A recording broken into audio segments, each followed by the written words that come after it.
बातें हम आगे लेके चलते हैं। कृष्णा सांघवी, CIO महिंद्रा मैन्युलाइफ हमारे साथ जुड़ रहे हैं। कृष्णा, गुड आफ्टरनून, शुक्रिया हमसे बात करने के लिए। कृष्णा, सबसे पहले ये बताइए कि बाजार पे आपका हाइपोथेसिस क्या है? ये जो चिंताएं थी, अभी तो शॉर्ट कवरिंग रैली आज ज़बरदस्त पेश आउट हो रही है, जिसके बारे में हमने बात की, लेकिन ओवरऑल व्यू इस समय बाजार पे क्या बन रहा है जो आप डेटा पॉइंट्स देख रहे हैं? अगर हम इक्विटी मार्केट को देखें और थोड़ा बहुत लॉन्ग टर्म देखें तो बाजार के बारे में बेस्ट स्टेटमेंट है कि it's a going concern. It keeps on going and everybody remains concern. तो that is the best part. शायद कभी कभार ऐसा देखा है कि जब ज्यादा लोग कंसर्न रहते हैं तो ज्यादा आगे बढ़ती है, which is perhaps short covering at times, perhaps it is some incremental data points in time कि ना कल जो जीडीपी डेटा देखा 4.5 4.6% GDP growth rate saw for last quarter, maybe current quarter will be similar। तो ऐसा लगता है कि जब जीडीपी इकोनॉमिक ग्रोथ थोड़ी स्लो हो रही है तो शायद मार्केट इतना सपोर्ट नहीं देता है। और जब जब इकोनॉमी वापस अपने ट्रेजेक्टरी पे आ जाती है, जो 6 6.5 जो हमें भी उम्मीद है कि India will keep on growing at 6%, I think then will be back. तो थोड़ा वेटिंग पीरियड जो बाजार में लगता है कि भाई जब इकोनॉमी की numbers is not helping you, may have to stay for consolidation. और जैसे वो बाजार इकोनॉमी के साथ इम्प्रूव होगा तो शायद बाजार का भी रुख बदल जाएगा। कृष्णा, मैं आपसे ये जानना चाहूँगा, एक डेटा पॉइंट हाल ही में रिलीज़ हुआ कि जो प्रपोर्शन है बाजार में ट्रेडर्स का, वो एक बहुत तेज़ी से बढ़ता चला जा रहा है, स्पेशली F&O साइड में, और जो डिलीवरी बेस्ड काम कर रहे हैं उनका प्रपोर्शन गिरता चला जा रहा है। क्या ये एक चिंताजनक ट्रेंड है? क्योंकि 1.5 साल से बाजार कहीं गया नहीं है और इस वजह से लोगों को लगता है कि जो भी वॉलेटिलिटी है वो ट्रेडिंग करके पैसा कमा लें रात एंड लंबा व्यू लेके इन्वेस्ट करें। आपका क्या मैसेज रहेगा ट्रेडर्स इन्वेस्टर्स को? इन नो के लिए अजय, जो आप बता रहे हो सही है। लास्ट 1 1.5 2 साल के पीरियड में इन्वेस्टर और ट्रेडर की जो मिक्सिंग है उस शक्ल की खराब हो रही है, इन द सेंस के ट्रेडर्स ज्यादा हो रहे हैं, इन्वेस्टर्स कम। अगर हम प्योर डेटा भी देखें तो आज से 5 6 साल पहले कैश मार्केट वॉल्यूम होते हैं वो vis-a-vis डेरिवेटिव मार्केट वॉल्यूम उस 5.5% 2017 2022 में वो नंबर है एज लो एज 0.5%। तो आप समझ सकते हो कि ज्यादा लोगों ने इन्वेस्ट करने की बजाय वही कंपनी में अगर ट्रेडिंग करके या डेरिवेटिव्स के बेस थ्रू पोजीशन ली है तो उनकी लिवरेज बढ़ जाती है। और हमें पता है फाइनेंशियल मार्केट का जो बेसिक रूल है, जो हमें वर्ल्ड वाइड समझने मिल रहा है एंड एक्सपीरियंस मिल रही है कि जब आप लेके इन्वेस्ट करते हो तो chances of getting it wrong is very high. इसीलिए जो आपने बताया सही है, मार्केट 1.5 साल से शायद वही रेंज में है, प्लस माइनस है डेफिनेटली, लेकिन नेट नेट मार्केट वहीं पे है and trading has replace investing, which is slightly a problem. Let us see next 12 महीने के अंदर we'll have start some different picture. Investment action will be back, and less of trading will happen, and that is actually good sign for market, good sign for wealth creation, because से wealth create नहीं होती है, trading से ज्यादा परेशानी होती है। वो जो डेटा था सेबी का कि तकरीबन 90% लोगों की लॉस होती है ट्रेडिंग से डेरिवेटिव में, that is perhaps right. I agree with you, traders over investor is a bad sign and let's hope it changes better for better.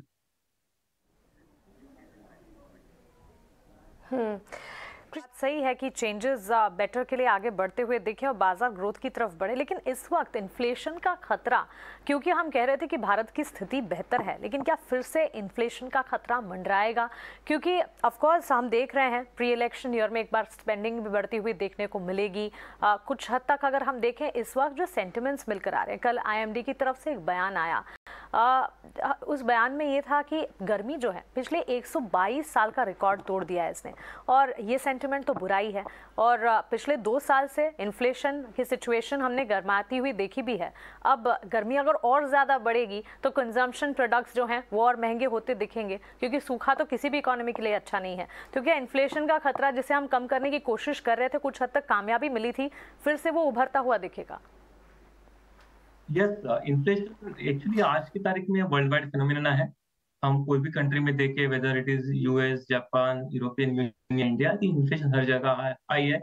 इसीलिए जो ग्लोबल सेंट्रल बैंक्स जो अपने साइड से एक्शन ले रहे हैं by tightening the money supply, raising the interest rate, उसकी outcome है कि शायद इन्फ्लेशन कंट्रोल में आ जाए। एक बात बराबर है कि अगर मानसून खराब आ गया because of higher heat right now, शायद एक एग्रीकल्चर क्रॉप प्रोडक्शन में इश्यू आ सकती है, लेकिन अभी के लिए हम देख तो हमारे फूड ग्रेन एक्सेट्रा काफी कंफर्टेबल पोजीशन है। Hopefully there was still acceptable monsoon, slightly early to worry about a monsoon right now in absence of any information. तो मैं बताऊंगा कि इन्फ्लेशन आज की तारीख में more worried from global side. जिस तरह से हर देश में इन्फ्लेशन हाई है, we have to worry more from there. Hopefully next 1-2 महीने के अंदर पता चलेगा कि भारत में मानसून की प्रोग्रेस है, क्या एक्सपेक्टेशन है, that might help us decide about agriculture led inflation. And yes, काफी अनदर पार्ट आपने बताया कि इलेक्शन के ईयर में थोड़ी बहुत रूरल फंडिंग बढ़ जाती है, might hurt, but net net एक चीज है कि अगर अगर इकोनॉमी में स्पेंडिंग बढ़ती है तो उसकी पॉजिटिव आउटपुट भी आती रहती है, एंड इट समवेयर एडजस्ट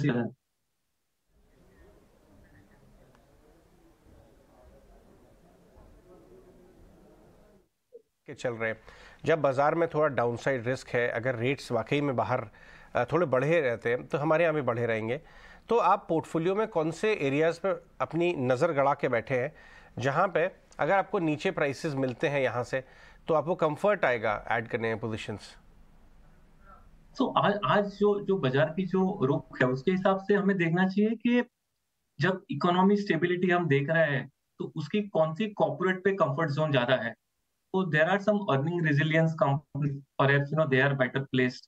तो जहाँ पे हमें शायद अर्निंग डाउनग्रेड की इतनी संभावनाएं कम लग रही है, शायद यूटिलिटीज है, शायद टेलीकॉम है, तो those are the sectors where comfort है। अर्निंग जहाँ डिसेलरेट नहीं होती है वहां पे आपको कंफर्ट आ जाता है, यस ये कंपनीज आज के एनवायरनमेंट में काफी वर्थ है holding in the portfolio. And definitely focus is on finding the next best companies के जहाँ पे अर्निंग ग्रोथ अच्छी आने की संभावना है, सेक्टर में इकोनॉमिक मूवमेंट इंप्रूव हो रही है, वहां पे शायद अर्निंग अगले 3-6 महीने में इंप्रूव हो जाएगी एंड वो हमारे पोर्टफोलियो में वापस वो पोजीशन पे आ सकती है।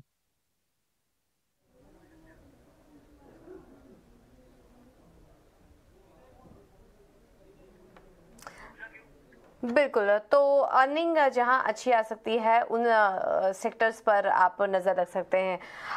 तो मिस्टर कृष्णा, आपसे सेक्टर्स वाइज भी व्यू लेना चाहेंगे। हम देख रहे थे आपके पोर्टफोलियो में फाइनेंशियल्स पर काफ़ी एक्सपोजर है, तो ऐसे में फाइनेंशियल स्पेस की बात करें, अब ब्याज दर बढ़ने की बात की जा रही है, बीच में होल्ड हो गया था, लेकिन अब जिस तरीके से डेटा आ रहे हैं ब्याज दरों में बढ़त की जो टेंशन है वो आगे भी जारी रहने की बातें हैं। और निजी बैंक इस वक्त ज्यादा अच्छे लग रहे हैं आपको या फिर सरकारी बैंकों के साथ जाना चाहेंगे? तो ब्रॉडली ये जो एनवायरनमेंट है हायर इन्फ्लेशन और हायर इंटरेस्ट रेट का और अच्छी क्रेडिट एनवायरनमेंट का फाइनेंशियल लेंडर्स के लिए अच्छी है, क्योंकि बैंक्स के पास आज शायद on all parameter they are doing well. Credit growth as a percentage is highest in maybe in last 10 years। उनकी मार्जिन प्रोफाइल काफी अच्छी है क्योंकि जो रेट हाइक हुए हैं उनकी उनको अर्निंग पे पॉजिटिव इम्पैक्ट आ गई है। और जिस तरह से ओवरऑल इकोनॉमिक ग्रोथ है, credit environment is so good कि क्रेडिट कॉस्ट काफी लो पॉइंट्स पे चल रही है। So you are in a best situation, best credit growth, best margin profile, lowest credit expense और loss on credit provisioning. So ये environment में yes banks are in interesting position. They are all have a earning upgrade cycle going in their favor. So banking right now looks is a good sector to be in. No material choice between public and private क्योंकि वो environment में both are growing fast, both have similar credit quality right now on their business side and the credit growth. So no material preference between the two.